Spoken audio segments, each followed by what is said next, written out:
The streetlights flickered to life as Javier Ruiz sprinted through the Mission District, his breath sharp against the cool San Francisco evening. His hoodie clung to his sweat-dampened back, the weight of his FBI badge tucked in his pocket, a silent reminder of the life he kept hidden. Tonight, he wasn't Special Agent Ruiz. He was just Javi, a man running late to meet the one person who made his guarded heart feel dangerously alive. Javier's sneakers pounded the pavement, weaving through the crowd outside a taqueria where neon signs buzzed and mariachi music spilled into the street. He was 32, black, with a lean build honed by years of training, his dark eyes always scanning, always calculating. He'd grown up in Oakland, where survival meant reading every room, every glance, every threat. That instinct had carried him through the FBI Academy, through undercover ops, through a world that rarely welcomed someone like him. But tonight, his focus wasn't on danger, it was on Marcus. Marcus Delgado, 35, was waiting at their usual spot in Dolores Park, a place where the city's pulse slowed just enough for them to steal moments together. A public defender with a sharp mind and a softer heart, Marcus had a way of unraveling Javier's defenses. His warm brown eyes and easy smile could make Javier forget the weight of his double life, black, gay, and a federal agent in a world that often rejected all three. As Javier crested the hill, he spotted Marcus on a bench beneath a cherry blossom tree, its petals drifting like soft pink snow. Marcus looked up from his book, his tailored jacket catching the last of the sunset's glow. "You're late, Agent," he teased, his voice a low, playful rumble. Javier's grin broke free, a rare thing, as he dropped onto the bench beside him. "Sorry, counselor. Got held up saving the world," Javier quipped, though his eyes softened as they met Marcus's. Their fingers brushed, a quiet promise in the touch. For a moment, the world was just them. Two men carving out a fragile space for love in a city that didn't always understand. But the moment shattered. A police cruiser rolled up the path, its lights cutting through the dusk. Two officers stepped out, their postures rigid, eyes locked on Javier. He felt the shift instantly, his body tensing as years of instinct kicked in. Marcus's hand tightened on his, a silent question. "Evening, gentlemen," the taller officer, a white man with a buzz cut, said, his tone clipped. "Got a report of suspicious activity. Mind telling us what you're doing here?" Javier's jaw tightened. He knew the script. He'd lived it too many times growing up. Cops eyeing him like he didn't belong, like his existence was a problem. The hoodie didn't help. Neither did the fact that he and Marcus were sitting close, their hands still touching. "Just talking," Javier said, his voice steady but cold. The second officer, younger, with a smirk that didn't reach his eyes, stepped closer. "Talking, huh?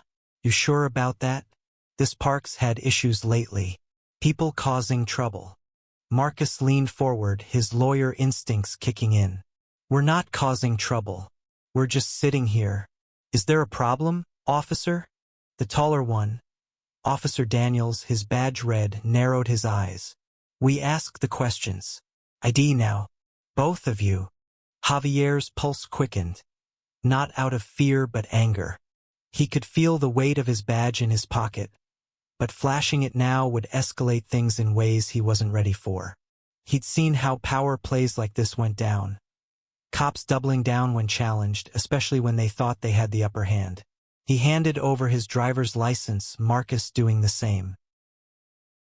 Daniel scanned Javier's ID, his lip curling slightly. "Javier Ruiz, huh? You live around here? Or you just visiting?" The implication stung. A jab at his race, his presence, maybe both. Marcus's eyes flashed with indignation, but Javier gave him a subtle shake of his head. "Not yet." "What's this about, officers?" Javier asked, his tone calm but edged with steel. "We're just two guys in a park." The younger officer, Baxter, chuckled, glancing at their still-closed hands. Two guys, huh? Look, we're just doing our job. People see a guy in a hoodie, acting cozy, they get nervous. You understand.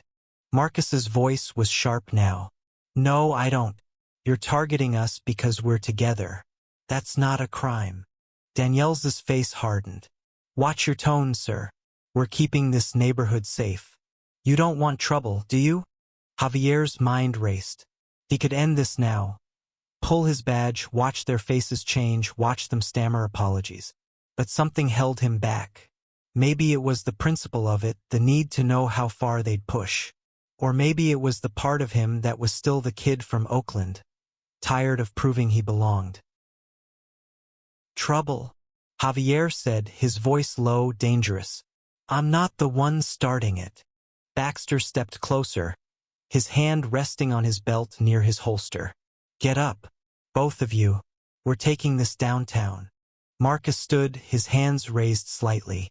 This is ridiculous. You have no grounds. Enough, Daniel snapped. Hands behind your back, Ruiz. Javier's heart pounded. Not for himself but for Marcus. He knew the system, knew how quickly things could spiral, especially for two men like them. He stood slowly, his eyes never leaving Danielle's. You sure you want to do this? He asked, his voice quiet but heavy with warning. Daniel smirked. Oh, I'm sure. The precinct was a fluorescent-lit maze of chaos. Phones ringing, officers shouting, the smell of stale coffee thick in the air. Javier sat in a holding room, his hands still cuffed. Marcus in a separate room down the hall. The separation was deliberate, a tactic to unsettle them. Javier's training kept him calm, but his mind churned with worry for Marcus. He knew his partner could handle himself. Marcus had faced down prosecutors and judges without flinching. But this was different. This was personal.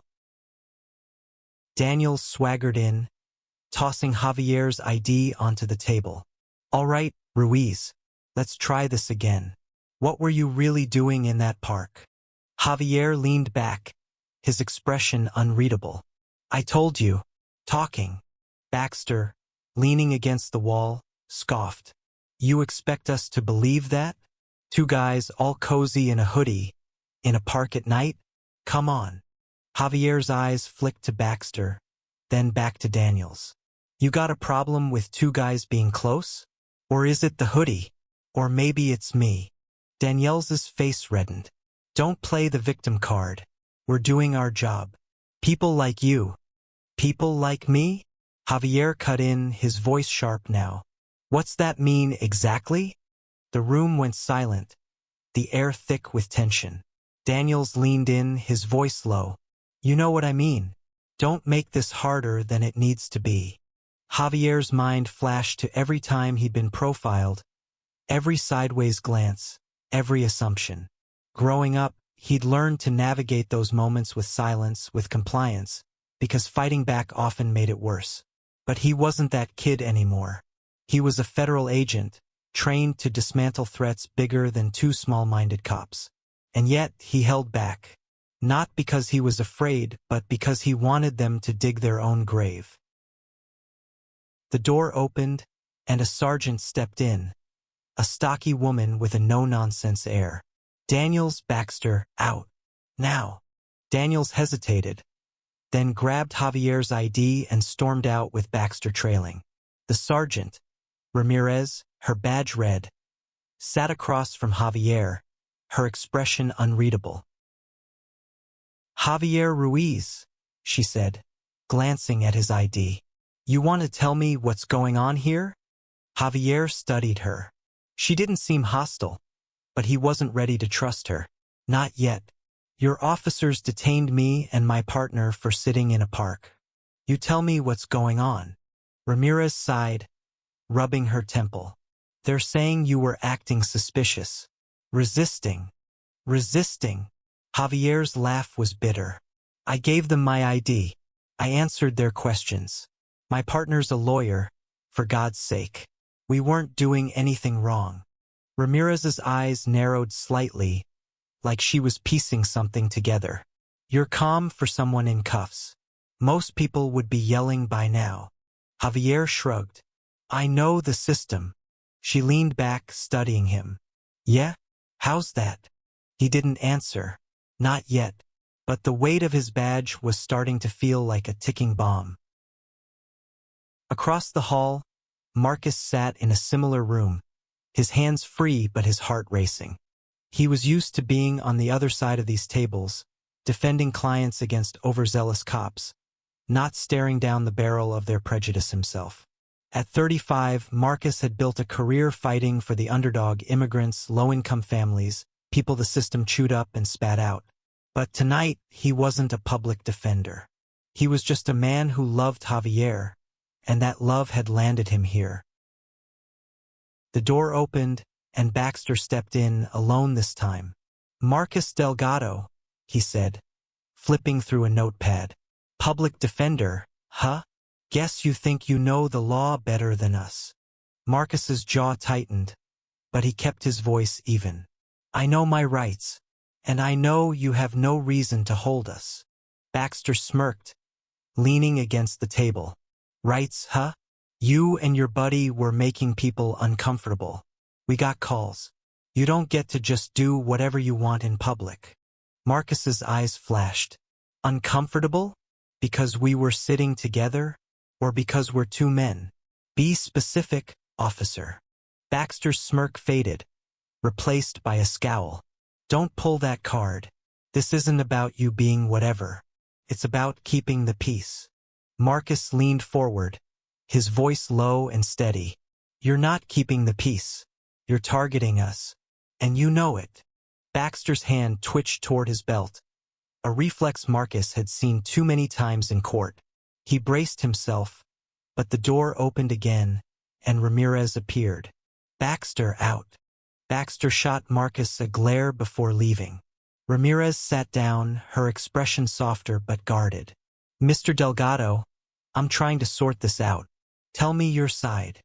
Marcus exhaled, forcing himself to stay calm. Javier and I were in the park, minding our own business. Your officers rolled up, made assumptions, and cuffed him. That's it. No crime, no reason. Ramirez nodded slowly, jotting something down. And you two are together? Marcus met her gaze, unflinching. Yes. Is that a problem? She shook her head. Not for me. But I need to know what I'm dealing with. Daniels and Baxter, they're not my best guys. I'm trying to figure out how this escalated. Marcus leaned back, his mind racing.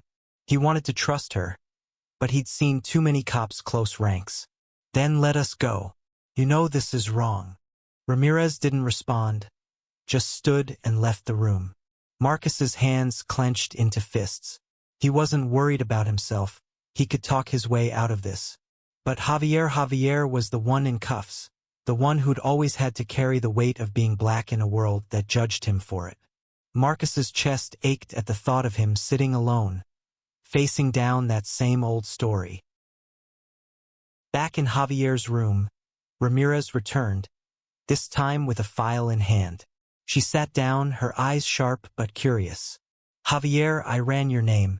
You've got no record, not even a parking ticket. That's rare for someone who looks as comfortable in a holding room as you do.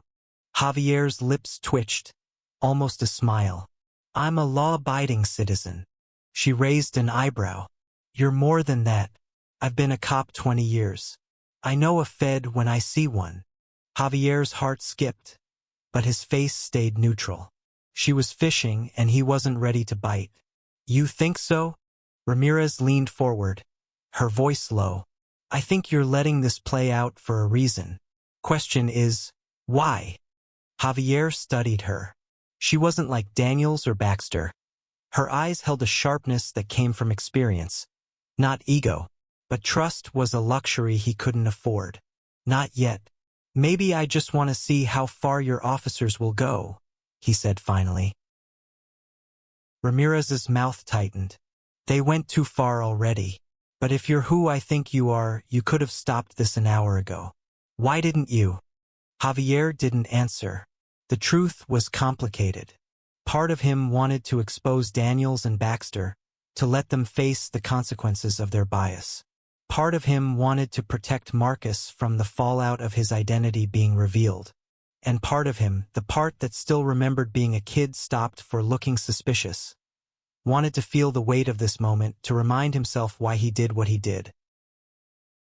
Ramirez stood, sliding his ID back across the table. I'm letting you and your partner go. But this isn't over. Daniels and Baxter will file a report, and I need to know what I'm dealing with.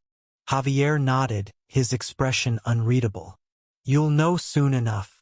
The precinct doors swung open, and Javier and Marcus stepped into the cool night air, their shoulders brushing as they walked. The tension still lingered, a weight neither could shake. Marcus reached for Javier's hand, but Javier pulled back slightly, his eyes scanning the street.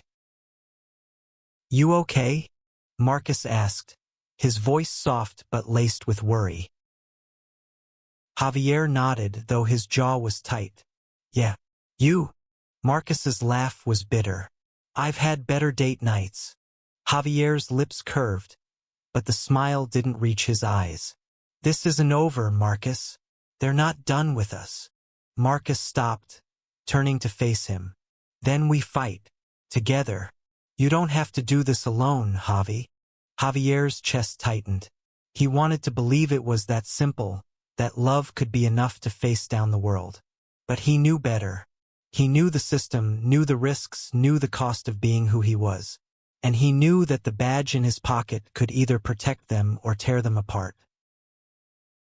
The next morning, Javier sat at his desk in the FBI's San Francisco field office. The hum of computers and murmured conversations, a stark contrast to the chaos of the night before. His badge lay on the desk, glinting under the fluorescent lights. He hadn't slept, his mind replaying every word, every look from Daniels and Baxter. He'd faced worse. Cartel informants, corrupt officials, high-stakes ops.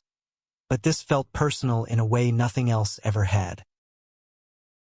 His phone buzzed, Marcus's name lighting up the screen. You good? Need me to come over? Javier typed back quickly. I'm fine. Stay safe. Talk tonight. He didn't want Marcus anywhere near this yet. Not until he had a plan. The precinct had let them go, but Javier knew how these things worked. Daniels and Baxter would file a report, spin a story to cover their tracks. And if they dug into Javier's life, they'd find more than they bargained for. A knock on his door pulled him from his thoughts. Special Agent Lena Carter, his partner of 3 years, leaned against the frame. At 40, Lena was a force, sharp, no nonsense, with a knack for reading people that rivaled Javier's. Her dark hair was pulled back, her eyes narrowing as she studied him. You look like hell, she said, closing the door behind her. What's going on? Javier hesitated. Lena knew he was gay, knew about Marcus, but he'd never told her about the street-level harassment he still faced. It wasn't pride, it was survival. Admitting weakness in this job could cost you. Rough night, he said finally, leaning back in his chair. Got picked up by SFPD. Me and Marcus. Lena's eyebrows shot up. Picked up? For what? Javier's laugh was dry. For being 2 guys in a park. They didn't like the look of us. Lena's face darkened. You flash your badge? Not yet. She crossed her arms. Why the hell not? You're a Fed, Javi. You could have shut that down in seconds. Javier met her gaze, his voice low. Because I wanted to see how far they'd go. And because Marcus was there. I didn't want to make it worse. Lena sighed, dropping into the chair across from him. You're too stubborn for your own good. What's the play now? Javier tapped his badge, his mind racing. I'm going to file a formal complaint. Daniels and Baxter, they're not just bad cops. They're dangerous. I've seen their type before. They'll keep targeting people like me, like Marcus, unless someone stops them. Lena nodded, her expression grim. You know this could get messy. SFPD doesn't like feds poking around. And if they find out you're FBI, they'll come for you harder.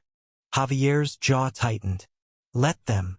Across town, Marcus sat in his office at the public defender's headquarters, a stack of case files untouched on his desk. His mind was still in that park, still in that precinct, still on Javier's face when those cuffs went on. He'd seen his partner angry before, but last night was different. There was a fire in Javier's eyes, a quiet rage that scared Marcus as much as it drew him in. His phone rang, and he answered without checking the caller. Delgado. Mr. Delgado, this is Sergeant Ramirez from SFPD. We need to talk. Marcus's grip tightened on the phone. About last night? I'm listening. Ramirez's voice was steady but urgent. I looked into your friend, Javier Ruiz. He's not just some guy, is he? Marcus's heart sank. He'd always known Javier's job was dangerous, but they'd kept it separate from their relationship, a wall they both respected. What are you getting at, Sergeant? I'm saying I know he's a Fed, and I'm saying Daniels and Baxter are filing a report that paints you both as troublemakers. I don't buy it, but I need your help to shut this down before it escalates. Marcus leaned back, his mind racing. Why should I trust you? Because I've got 20 years on the force, and I'm sick of seeing guys like Daniels ruin lives. Help me, and I'll help you. Marcus hesitated. He wanted to protect Javier, but he also knew his partner wouldn't back down from a fight. I'll talk to him, but you need to keep those two away from us. Ramirez paused. I'll do what I can, but watch your back, Delgado. They're not done. That night, Javier and Marcus met at a quiet diner in the Castro, the kind of place where no one blinked at two men sharing a booth. The neon sign outside buzzed softly, casting a red glow over their faces. Javier reached for Marcus's hand across the table, his touch hesitant but warm. You didn't have to do this alone, Marcus said, his voice low. You could have told them who you are. Javier shook his head. It's not that simple. If I'd flashed my badge, they'd have backed off, sure. But they'd just go after someone else. Someone who doesn't have a badge to flash. Marcus's eyes softened, but his voice was firm. You can't save everyone, Javi. And you don't have to carry this by yourself. Javier looked down at their joined hands, his throat tight. I'm not used to this. To us. To someone sticking around when things get messy. Marcus squeezed his hand. I'm not going anywhere. For a moment they just sat there, the world outside fading away. But Javier knew the fight was far from over. Daniels and Baxter weren't just a bad night. They were a symptom of something bigger, something he'd spent his life fighting against.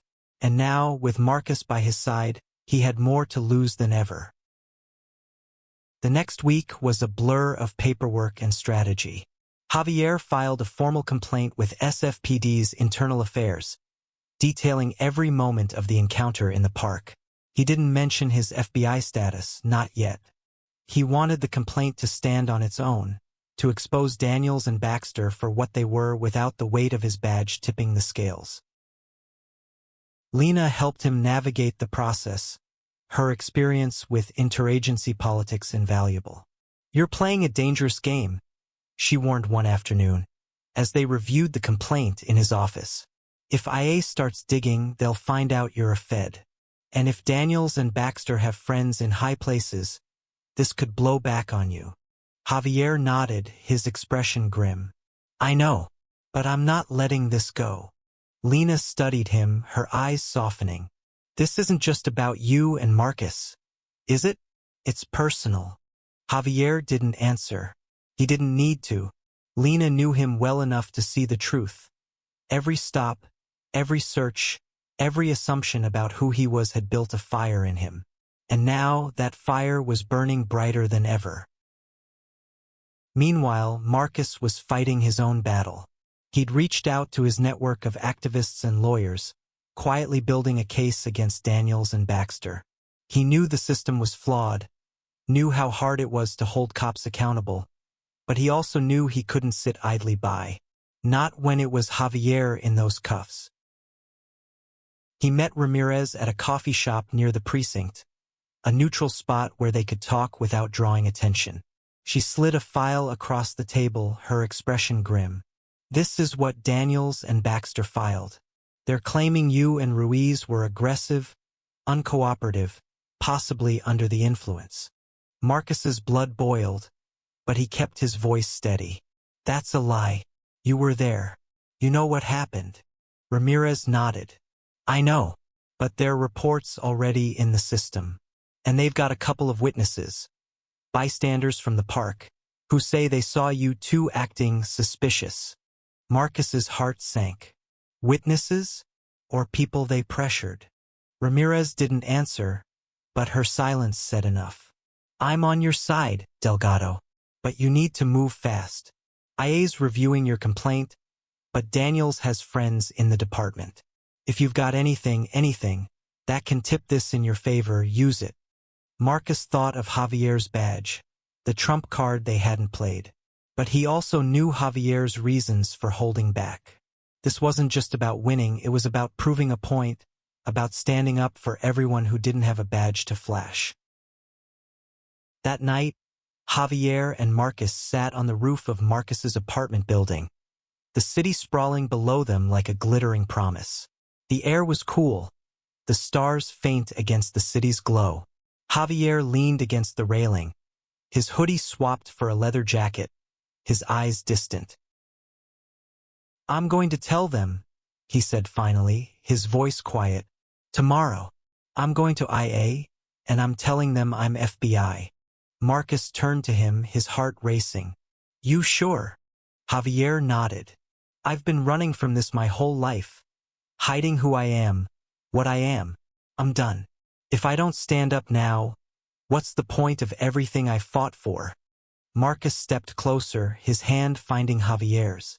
Then we do it together. No more hiding. Javier's eyes met his, and for the first time in days, he smiled, a real unguarded smile. You're too good for me, you know that? Marcus laughed, pulling him close. Nah, we're just right. As they stood there, the city humming below, Javier felt the weight of his badge shift. It wasn't just a shield anymore. It was a weapon, one he was finally ready to wield. The Internal Affairs office was sterile, all white walls and metal chairs, a stark contrast to the chaos of the precinct. Javier sat across from Investigator Patel, a wiry man with sharp eyes and a reputation for fairness. Marcus sat beside him, his presence a quiet anchor. Javier slid his badge across the table, the FBI seal glinting under the fluorescent lights. Special Agent Javier Ruiz, he said, his voice steady. That's who you detained in Dolores Park. Patel's eyes widened slightly, but he recovered quickly, jotting something down. You didn't disclose this at the time. Why? Javier leaned forward, his gaze unwavering. Because I wanted to see how your officers treat people who don't have a badge. People who look like me. People who love like me. Patel nodded, his expression unreadable. And what did you see? I saw two cops who profiled us, harassed us, and cuffed me for no reason other than who I am and who I was with. They didn't know I was a Fed, and they didn't care. That's the problem. Marcus spoke up, his voice calm but firm. We have witnesses who'll corroborate our story, and we have Sergeant Ramirez who saw the whole thing. This isn't just about us. It's about everyone else they've targeted. Patel leaned back, his fingers steepled. This is serious. If what you're saying is true, Daniels and Baxter could face suspension, maybe worse. But you know how this works, Agent Ruiz. You're a Fed. This could get political. Javier's jaw tightened. I don't care about politics. I care about justice. Patel studied him for a long moment, then nodded. All right, I'll take it from here. But I need everything, statements, evidence, the works. Javier and Marcus exchanged a glance, a silent agreement. They'd come this far together. They'd see it through. Weeks later, the investigation concluded. Daniels and Baxter were suspended pending a full review, their careers hanging by a thread. Sergeant Ramirez testified on Javier and Marcus's behalf, her account damning. The witnesses from the park, ordinary people who'd seen the truth, came forward, their stories aligning with Javier's. The fallout wasn't clean.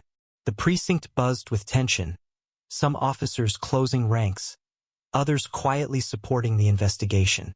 Javier's identity as an FBI agent leaked, drawing scrutiny from both SFPD and his own agency. But he didn't care. For the first time, he felt unburdened, like he'd finally claimed every part of himself. Black, gay, federal agent, and the man who loved Marcus Delgado. One evening, they returned to Dolores Park, the same bench beneath the cherry blossom tree. The air was warm, the sunset painting the sky in hues of pink and gold. Javier sat close to Marcus, their shoulders touching, their hands intertwined. "We did it," Marcus said, his voice soft but triumphant. "We fought, and we won." Javier shook his head, his eyes on the horizon. "It's not over. It's never over. But this is a start." Marcus turned to him, his smile warm. "Then we keep fighting. Together." Javier nodded, his heart full in a way he'd never thought possible. The world wasn't perfect, and the fight was far from won. But here, in this moment with Marcus by his side, he felt something stronger than fear or anger. He felt hope. And as the cherry blossoms drifted around them, Javier knew that hope, fragile, fierce, and unyielding, would carry them forward, no matter what came next.